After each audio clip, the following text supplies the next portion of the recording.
Sorry kanina, na-excite lang. So, tayo na po ay mag-aaral ulit. So, tatalakay natin kung paano natin mapapabanal ang templo ng Diyos.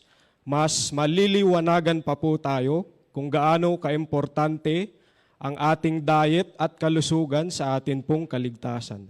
And lastly po, i-recall natin kung ano ang isa sa mga dapat nating gawin kung papaano po tayo magiging isang ganap at matagumpay na isang Kristiyano. So tayo na po ay dadako sa Monday. So saan nga ba inihalin tulad ni Apostle Paul ang atin pong Christian life? So ang sabi po sa 1 Corinthians 9 verse 24 and 25, ang sabi, "So our Christian life is like a running in a race." Sabi sa verse 24, "Know ye not that they which run in a race run all, but one receiveth the prize. So run that ye may obtain." 25, "And every man that striveth for the mastery is temperate in all things. Now they do it to obtain a corruptible crown, but we an incorruptible." So ang sabi, inilarawan tayo ni Apostle Paul bilang isang runner in a racetrack. Kasi di ba ang mga runner ay temperate sa lahat ng bagay yan. Hindi lang runner actually, lahat ng athlete ay temperate in all things. Grabe yung disiplina nila, yung self-control nila sa lahat, sa pagtulog, sa pagkain, sa pagsunod sa mga rules. Sobra silang well-disciplined sa lahat ng bagay. Yung mga athlete, sobrang consistent sila sa training nila, sobrang focus sila sa goal nila, which is to finish the race, to reach the finish line, to win the gold medal. Ang tindi po ng preparation nila, yung training nila, hindi biro. Pero ano lang yung ma-obtain nila? They do it to obtain a what? A corruptible crown. Ang dami nilang pinagdaanan, sinakripisyo, pero ano lang yung matatamo nila bandang dulo? Isang gantimpalang panandalian lamang. Nasungkit nila ang gold medal, pararangalan sila, makikilala, pag-uusapan, magiging laman sila ng mga balita. Pero pagkaraan ng ilang araw o ilang buwan, wala na, bilis nang na-move on ng mga tao sa'yo. Dumaan ka lang sa newsfeed nila, limot ka na ulit ng mga tao. Pero grabe no, ganun na lang yung sakripisyo nila at disiplina nila para mahangad lang yung corruptible crown. How much more tayo na ang reward natin is incorruptible crown. Yung hinahangad natin ay panghabang panahon na gantimpala. We are striving for eternal life. So let us run the race with temperance in all things. Pero minsan, di ba, may mga di inaasang pagkakataon na yung mga runner ay natatapilok, nadadapa, natutumba. Pero pipilitin pa rin nila, basta ma-reach lang nila yung finish line. So sa atin naman, sa araw-araw nating pakikibaka at pagtakbo sa ating Christian life, may mga times na tayo ay nadadapa, nadi-discourage, nagdududa, tama ba itong pinasok ko? Tama ba na nagpa-convert ako dito? Pero sa tulong at biyaya ng Panginoon, tayo ay bumabangon at nagpapatuloy sa atin pong karera. So sabi po sa The Acts of the Apostles 311.1, "How much more important that the Christian whose eternal interests are at stake bring appetite and passion under subjection to reason and the will of God. Never must he allow his attention to be diverted by the amusements, luxuries, or ease. All his habits and passions must be brought under the strictest discipline." So yung mga athlete, kinakailangan nilang i-maintain at pangalagaan yung katawan nila. Kailangan physically fit sila lagi. Kasi kung hindi sila mag-i-stricto, kasi kung hindi nila gagawin yung strictest discipline, maapektuhan po yung performance nila. Kasi di ba madagdagan lang ng ilang kilo yung timbang nila or bigat, affected na yung performance nila. So ganun din po dapat tayo. Kapag hindi tayo nag-strictest discipline, affected ang ating physical, at the same time, maapektuhan na din ang ating spiritual. So when it comes to temperance, na pag-aralan natin kanina, saan po tayo madalas sinusubok? Saan po madalas sinusubok ang temperance natin? Di ba madalas sa pagkain, sa ating appetite? Why? Kasi doon nagkasala ang ating unang mga magulang.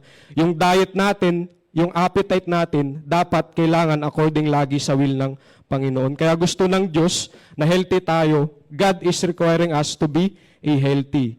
Why? Bakit po? Because our health has something to do with our salvation. Agree po ba kayo dun? Nang ating kaligtasan ay may kinalaman sa atin pong kalusugan. So we all know, next slide po. So we all know that we are now living in the Day of Atonement. Tama po ba? So konting background lang tayo. Di ba nung panahon ng mga Israelites sa wilderness, ang mga Hebrew, di ba kapag Day of Atonement, ini-exam nila yung sarili nila. There is self-examination. Why? Bakit po merong self-examination during the Day of Atonement? Because the high priest is working, and if the high priest comes out in the most holy place, and if you still have sin in your heart, you will be cut off among the people. Kaya during this time, instead of magmaritisan, pag-usapan ng iba, ano ang ginagawa ng mga Israelites? What they are doing is, they're trying to ask themselves, is there still any sin in my life? May kasalanan pa ba hindi nahingi ng tawad? Kaya sinabi ni Moses, have self-examination, afflict your soul. So aside from self-examination, ano pa ang ginagawa ng mga Israelites to afflict their souls during the Day of Atonement? Ang sabi po sa Ezra 8 verse 21, next slide. Then proclaim a fast there at the river of Ahava, that we might afflict ourselves before our God, to seek Him a right way for us and for our little ones and for all our substance. So pansinin niyo po, they were afflicting their souls so that they may what? They were afflicting their souls so that they may know the right way of the Lord. So that is one of the reason why we have affliction of souls, so that we may know the right way. So anong ginagawa ng mga Israelites to afflict their souls? How do the people afflict their souls? Based on Ezra 8, chapter 21, sabi, fasting. So one way we could afflict our souls is through fasting. So ano nga ba ang sinasabi ni Mrs. White patungkol sa fasting?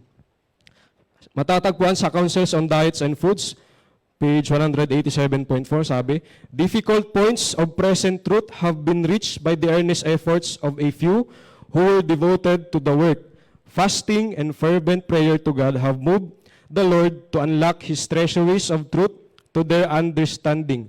So ano pong sabi niya? Sabi niya, by fasting and earnest prayer, it unlocks treasuries of truth. Sa madaling salita, if you want to know truth, present truth, you need to have time of fasting. Kung gusto mong malaman ang truth, present truth, kailangan mong mag-fasting.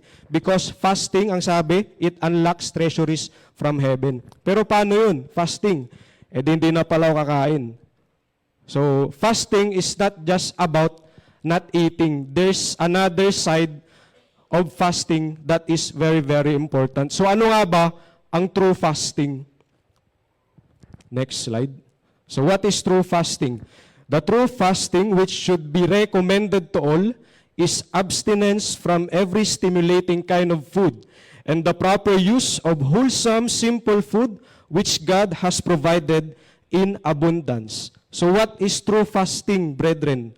Ano ang true fasting? In short, true fasting is not eating unhealthy foods. Sa madaling salita, ang true fasting ay hindi pagkain ng mga unhealthy food. So during this time, since 1844, God has given us this message to fast and to pray. And that is to only eat healthy, wholesome, simple food since 1844. To eat the original diet. Bakit po? Bakit po nire-require tayo ng Panginoon? So kasi because what affects our stomach will always affects our mind. Sa next slide po, sabi, the affliction of the stomach affects the brain. So what affects your stomach always affects your mind. At ano po ang magiging issue in the last days? The issue in the last days will always be in our mind. And how do we obey the law? Paano natin sinusunod ang mga kautusan?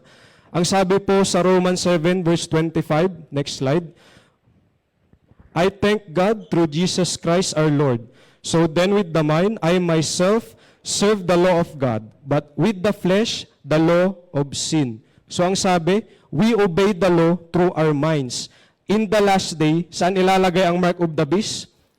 Di ba? Sa mind and in forehead. Why? Because our mind is the center of our spirituality. Whoever or whatever controls your mind, it controls your future and it controls everything. Because our mind is the center of our spirituality. And what affects your stomach will always affect your mind. And if our mind is affected, the way we obey the law is affected because we obey the law through our minds. That's why the book of Daniel starts with diet. Diba? The book of Daniel starts with diet. Alam na po natin ang story ni Daniel, alam na natin yan. Naging captive sila ni King Nebuchadnezzar, tinanggihan nila ang pagkain ng hari kahit na maging buhay nila ang kapalit. Pero nang hawak sila sa prinsipyo ng Panginoon, nag-stick sila sa diet nila. Ang sabi, Daniel did not defile himself with the portion of the king's meat, nor with the wine which he drank. Kaya anong nangyari? They were 10 times better than all because of what? Because of earnest prayer and study of the scriptures. Diba? Para nga malaman mo ang book ng Daniel, kasi diba malalim po yung book ng Daniel. Para malaman mo yung book ng Daniel, para maunawaan mo, kinakailangan yung diet mo is ganun din sa diet ni Daniel para maunawaan mo yung book of Daniel. So the Bible said, he was 10 times wiser than all. So the food we eat is very, very important for our salvation. Nabasa ko pa na Daniel in the lion's den is the same Daniel who stood before the king encircled by the light of God. Ang sabi sa gospel workers. Meaning to say, simula pagkabata niya hanggang sa pagtanda niya is naging consistent siya sa diet niya. Nag-stick pa rin siya sa prinsipyo ng Diyos. Hindi mo makikitaan si Daniel sa pagdating sa pagkain ng paminsan-minsan lang eh. Madalang lang naman, maliit lang, kahit kurot lang. Hindi mo makikitaan si Daniel lang ganun. So ang sabi po sa Isaiah 7 verse 14 and 15, therefore the Lord himself shall give you a sign. Behold, a virgin shall conceive and bear a son, and shall call his name Emmanuel. So sino po si Emmanuel? Diba as Jesus Christ? Ang sabi pa sa verse 15, butter and honey shall he eat, that he may know how to refuse the evil and choose the good. So dito pa lang, napakalaking factor na ng mga kinakain natin para tayo ay magkaroon ng temperance sa lahat ng bagay. When Jesus came to this earth, he was very careful on the things that he eat. Sobrang ingat ni Jesus sa kanyang mga kinakain. Anong sabi ulit sa 15? Ano ang pagkain ni Emmanuel? Butter and honey. By the way, hindi lang patungkol sa honey and butter. What the Bible saying is that Jesus ate honey and butter not just to fill his stomach, but for him to know what is good and what is right. Kaya tama nga si Mrs. White dun sa nabasa natin kanina, na what affects our stomach will always affects our mind.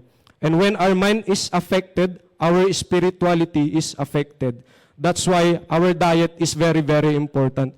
The food we eat has something to do with our salvation. Our health has something to do with our salvation. So next slide, ang sabi pa sa Ezekiel 16 verse 49, behold, this was the iniquity of thy sister Sodom.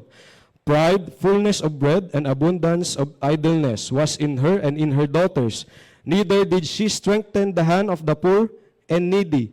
So bakit po nasunog ang Sodoma? Bukod sa homosexuality, kalapastanganan, kalupitan, bakit po ito sinunog ng Diyos? Number one, because of pride. Pangalawa, ano po yung dahilan ba't nasunog? Fullness of bread. And what is fullness of bread? Nabanggit kanina, overeating. So yun po yung isa sa mga dahilan ba't nasunog ang Sodoma at Gomora. Sinunog ng Diyos ang Sodoma hindi lamang dahil sa homosexuality, cruelty, kundi dahil din sa pride, overeating, and idleness. Vegetarian ka nga, bukan mamaya, patlak. Doon pa lang, i-practice natin yung temperance natin para pagdating ng hapon, hindi tayo antukin at hindi natin ma-miss yung light na para po sa atin.